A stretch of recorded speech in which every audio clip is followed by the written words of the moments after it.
Tayo guys. 2 oras ata yung class ng alaga ko.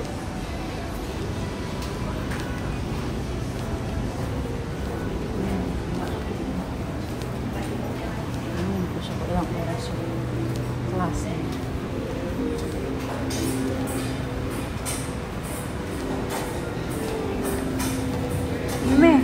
How many hours your class? 2 hours? Ha? Yung cooking class ng alaga.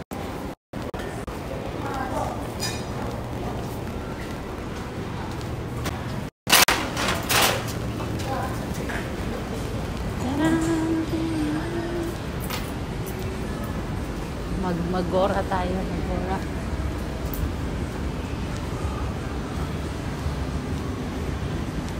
Tingnan natin yung yung pinos ni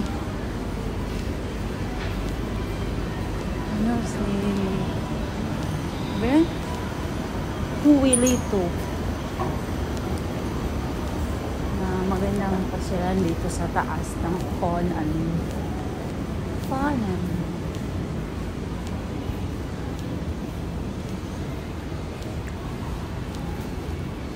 Ayan tayo open. Open or close? Close or open? Dito ko binili yung printer ng anak ko guys na pinadala ko sa Pinas. Ano siya? $260. Ano yung brand niya? Canon. Gusto ko sana yung na brand. HP na brand. Kaso wala silang stock. So, yan. Dito ko binili yung printer na pinadala ko sa Pinas. $260. Ang gusto kong bilhin sana ng printer yung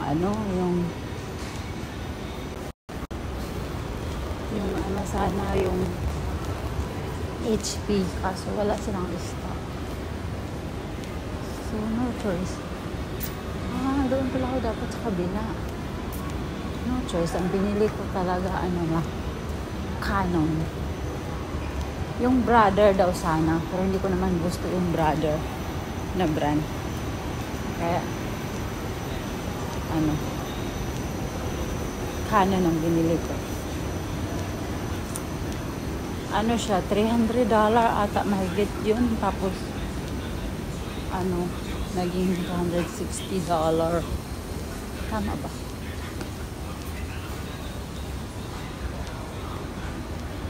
Ang budget ko nga sanang para pambili ng printer, $150 lang. Kasi nga, may sobra. Bibili pa ako ng mga kape, mga sabon. Tapos, ang ending na pamahal yung pagbili ng printer, $260. Kaya, wala na akong pambili ng Wala, umuulan pala.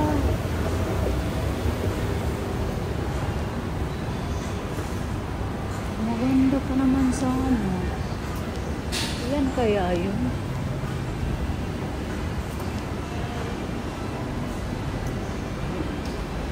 Yan siguro yun paakyat.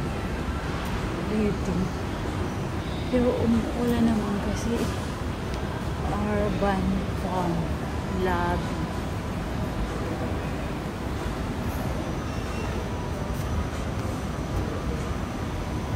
Hanapin natin yung pinos ni Huwilito na Wild Rice Academy. Wild Rice Academy. Ano na meron dyan?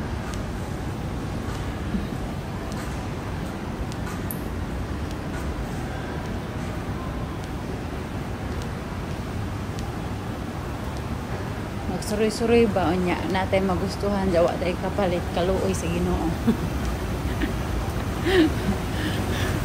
Sabi ko nga kung babalik kami ngayong Merkulis, gusto kong kumain ulit sa Wingstop. Wala naman na akong pera na lang magagawa mo sa Silimbalaba. Yung last na pera ko $10, wala na, tinap-up ko sa MRT card ko kasi wala nang laman. Wala. Sinihan pala to eh.